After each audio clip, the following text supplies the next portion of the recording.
आजची कथा तुम्हाला उभारी देण्यासाठी आहे. जीवन अंधारलेले तरी आशा सोडू नका. प्रत्येक वेदनेत दडलेला अर्थ शोधा. हार मानण्याआधी स्वतःला विचारा, देव कधीच साथ सोडत नाही. विश्वास ठेवा, प्रयत्न थांबवू नका. ही कथा तुमच्यात धैर्य पेटवेल.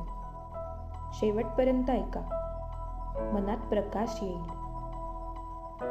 राकेश त्या रात्री एकटाच बसला. मनात प्रश्नांचं वादळ उठलं होतं. सगळे दरवाजे बंद झाले होते.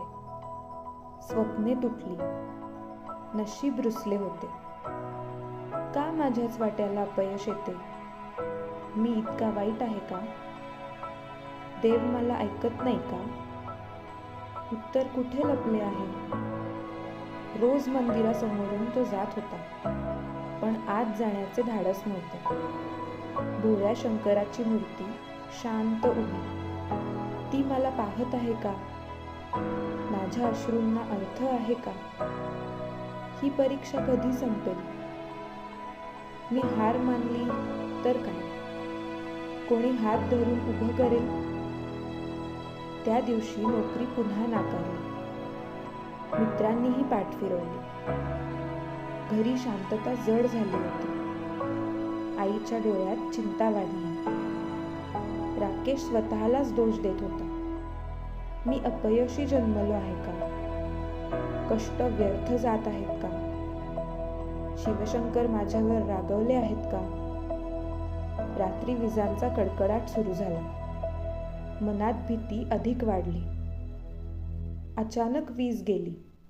घर अंधारले. खिडकीबाहेर मंदिराचा घंटानाद ऐकू आला. कोण इतक्या वादळात आले असेल? ही योगायोगाची खूण आहे का?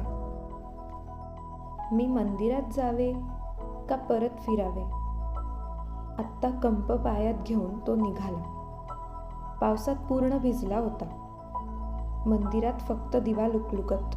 पुजारी कुठेच दिसत नव्हते. ही शांतता इतकी गूढ का? देव माझी परीक्षा घेतोय का? मी गुडघ्यावर बसून रडलो. तर उत्तर मिळेल? राकेश समोर बसून डोळे मिटले. महादेवांची प्रतिमा डोळ्यासमोर आली. माझ्या जीवनाचा अर्थ काय? मी अपयशासाठी जन्मलो का? तुम्ही माझी प्रार्थना ऐकता का? मला मार्ग दाखवाल का?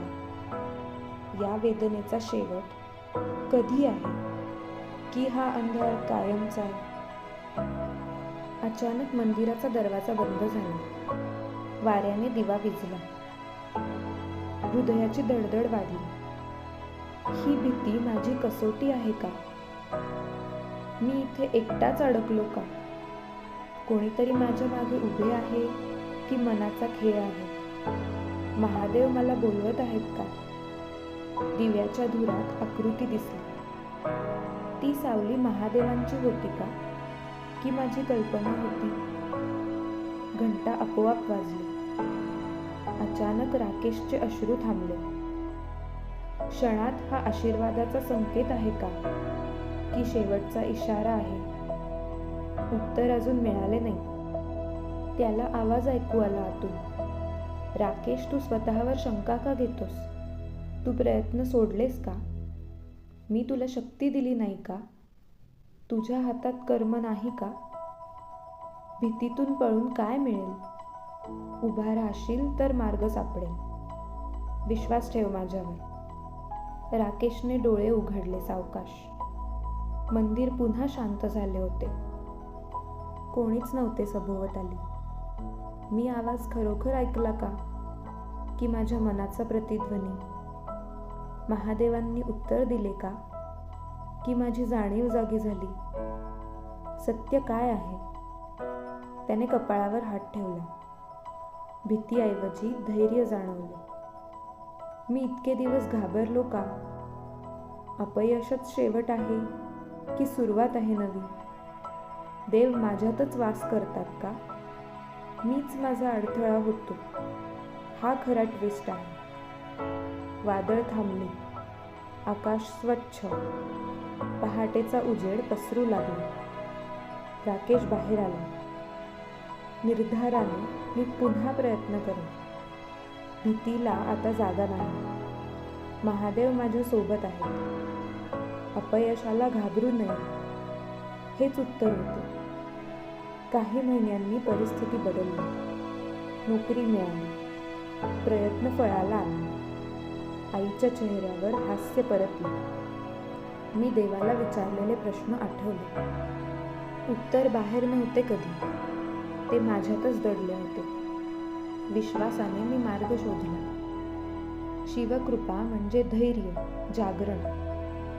जर तुम्हालाही अंधार जाणवतो, स्वतःला प्रश्न पडतात, देव मला ऐकतात का? मी का इतका तुटलो? लक्षात ठेवा, उत्तर तुमच्यातच आहे. विश्वास जागवा. प्रयत्न करा. महादेव शक्ती देतात आतून.